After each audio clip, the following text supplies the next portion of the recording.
ರಾಜ್ಯದಲ್ಲಿ ಇವತ್ತೆಲ್ಲ ಹೋಟ್ಲುಗಳೆಲ್ಲ ಮುಚ್ಚುವಂತ ಒಂದು ಪರಿಸ್ಥಿತಿ ಬಂದಿದೆ. ಸೀಮೆಣ್ಣೆ ಸ್ಟವ್, ಎಲೆಕ್ಟ್ರಿಕ್ ಸ್ಟವ್, ಸೌದೆ ಹುಡುಕುವಂತ ಕಾಲ ಬಂದಿದೆ. ಇದಕ್ಕೆ ಯಾಕೆ ಬಿಜೆಪಿ ಎಂಪಿಗಳು, ಅಪೋಸಿಷನ್ ಲೀಡರು ಯಾರು ಇನ್ನ ಮಾತಾಡ್ತಾ ಇಲ್ಲ?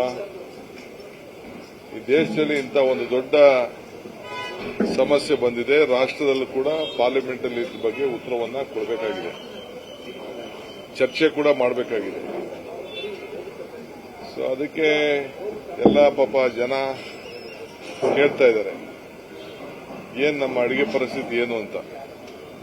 ಆಮೇಲೆ ಒಂದು ತಿಂಗಳು ನಾವು ಇದನ್ನ ಸ್ಟಾಕ್ ಇಡುವಂತ ಒಂದು ಅವಕಾಶ ಇತ್ತು, ಅದೆಲ್ಲ ಕೂಡ ಈಗ ಕಡಿಮೆ ಆಗಿದೆ ಅಂತೇಳಿ ರಿಪೋರ್ಟ್ಸ್ ಎಲ್ಲ ಬರ್ತಾ ಇದೆ.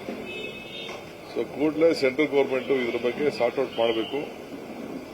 ಈ ಸೆಂಟ್ರಲ್ ಗವರ್ಮೆಂಟ್ ಕಂಪ್ಲೀಟ್ ಜನರ ಬದುಕನ್ನ, ಬೆಲೆ ಏರಿಕೆ ಒಂದು, ಎರಡನೇದು ಸಪ್ಲೈ ಮಾಡೋಂಥದ್ದು. ನೀವೇ ಎಲೆಕ್ಟ್ರಿಕ್ ಬೇಡ, ಗ್ಯಾಸ್ ತಗೊಳ್ಳಿ ಎಲ್ಲ ಫೋಟೋ ಹಾಕೋತಿದ್ರಿ, ಪೆಟ್ರೋಲ್ ಬಂಕ್ ಮುಂದೆ ಎಲ್ಲ ನಿಮ್ದೊಂದು ಫೋಟೋ ಹಾಕೋತಿದ್ರಿ ಪ್ರೈಮ್ ಮಿನಿಸ್ಟರ್. ಈಗ ಫೋಟೋ ಎಲ್ಲ ಮಾಯ ಆಗ್ಬಿಟ್ಟಿದೆ, ಎಲ್ಲ 1000 ಚಿಲ್ಲರೆ ಆಯ್ತು, ತಿರ್ಗಿ 60 ರೂಪಾಯಿ ಜಾಸ್ತಿ ಆಗಿದೆ. ಇದು ಖಂಡನೀಯ. ಎಲ್ಲ ಇನ್ನು ಪೆಟ್ರೋಲ್ ಡೀಸೆಲ್ ಬೆಲೆ ಜಾಸ್ತಿ ಆದರೆ ಎಲ್ಲ ಪದಾರ್ಥಗಳ ಬೆಲೆ ಕೂಡ ಜಾಸ್ತಿ ಆಗ್ತದೆ. ರೈತರದಿಂದ ಇರ್ಬೋದು, ಪ್ರತಿಯೊಂದು ಕೂಡ ಆಗ್ತದೆ. ಸೊ ಇದಕ್ಕೆಲ್ಲ ಕೇಂದ್ರ ಸರ್ಕಾರನೇ ಇದಕ್ಕೆ ಹೊಣೆಯನ್ನ ಹೊರಬೇಕು. ಎಂಪಿಗಳು ಇದ್ರ ಬಗ್ಗೆ ಏನು ಹೋರಾಟ ಇದೆ ಅನ್ನೋದನ್ನ ತಿಳಿಸಬೇಕು ಅಂತ ಹೇಳಿ ನಾನು ಪ್ರಾರ್ಥನೆ ಮಾಡ್ತಾ ಇದ್ದೀನಿ, ಒತ್ತಾಯ ಮಾಡ್ತಾ ಇದ್ದೀನಿ.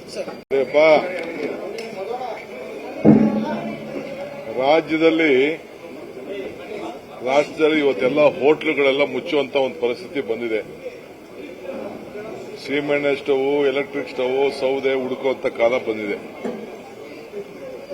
ಇದಕ್ಕೆ ಯಾಕೆ ಬಿಜೆಪಿ ಎಂಪಿಗಳು, ಅಪೋಸಿಷನ್ ಲೀಡರು ಯಾರು ಇನ್ನ ಮಾತಾಡ್ತಾ ಇಲ್ಲ?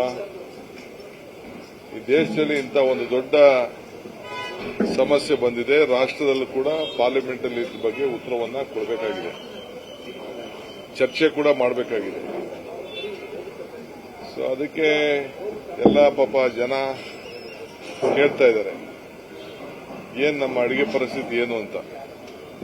ಆಮೇಲೆ ಒಂದು ತಿಂಗಳು ನಾವು ಇದನ್ನ ಸ್ಟಾಕ್ ಇಡುವಂತ ಒಂದು ಅವಕಾಶ ಇತ್ತು, ಅದೆಲ್ಲ ಕೂಡ ಈಗ ಕಡಿಮೆ ಆಗಿದೆ ಅಂತೇಳಿ ರಿಪೋರ್ಟ್ಸ್ ಎಲ್ಲ ಬರ್ತಾ ಇದೆ. ಸೊ ಕೂಡಲೇ ಸೆಂಟ್ರಲ್ ಗವರ್ಮೆಂಟ್ ಇದ್ರ ಬಗ್ಗೆ ಸಾರ್ಟ್ ಔಟ್ ಮಾಡಬೇಕು.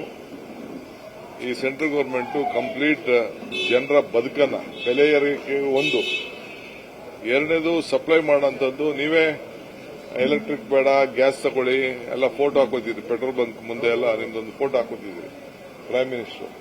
ಈಗ ಫೋಟೋ ಎಲ್ಲ ಮಾಯ ಆಗ್ಬಿಟ್ಟಿದೆ, ಎಲ್ಲ 1000 ಚಿಲ್ಲರೆ ಆಯ್ತು, ತಿರ್ಗಿ 60 ರೂಪಾಯಿ ಜಾಸ್ತಿ ಆಗಿದೆ. ಇದು ಖಂಡನೀಯ. ಎಲ್ಲ ಇನ್ನು ಪೆಟ್ರೋಲ್ ಡೀಸೆಲ್ ಬೆಲೆ ಜಾಸ್ತಿ ಆದರೆ ಎಲ್ಲ ಪದಾರ್ಥಗಳ ಬೆಲೆ ಕೂಡ ಜಾಸ್ತಿ ಆಗ್ತದೆ. ರೈತರದಿಂದ ಇರ್ಬೋದು, ಪ್ರತಿಯೊಂದು ಕೂಡ ಆಗ್ತದೆ. ಸೊ ಇದಕ್ಕೆಲ್ಲ ಕೇಂದ್ರ ಸರ್ಕಾರನೇ ಇದಕ್ಕೆ ಹೊಣೆಯನ್ನ ಹೊರಬೇಕು. ಎಂಪಿಗಳು ಇದ್ರ ಬಗ್ಗೆ ಏನು ಹೋರಾಟ ಇದೆ ಅನ್ನೋದನ್ನ ತಿಳಿಸಬೇಕು ಅಂತ ಹೇಳಿ ನಾನು ಪ್ರಾರ್ಥನೆ ಮಾಡ್ತಾ ಇದ್ದೀನಿ, ಒತ್ತಾಯ ಮಾಡ್ತಾ ಇದ್ದೀನಿ. ನಿರ್ಭೀತ, ನಿಷ್ಪಕ್ಷಪಾತ, ವಿಶ್ವಾಸಾರ್ಹ ಸುದ್ದಿಗಳಿಗೆ ಮತ್ತೊಂದು ಹೆಸರಾಗಿರುವಂತ ನ್ಯೂಸ್ 18 ಕನ್ನಡ ಈಗ ಆಪ್ನಲ್ಲೂ ಲಭ್ಯವಿದೆ. ದಯವಿಟ್ಟು ಇಲ್ಲಿರುವಂತ QR ಕೋಡ್ ಸ್ಕ್ಯಾನ್ ಮಾಡಿಕೊಂಡು ಆಪ್ ಡೌನ್ಲೋಡ್ ಮಾಡೋದಕ್ಕೆ ಮರಿಬೇಡಿ. ನಿಮ್ಮ ಬೆಂಬಲ ಹೀಗೆ ಸದಾ ನಮ್ಮೊಂದಿಗಿರಲಿ. ಧನ್ಯವಾದ.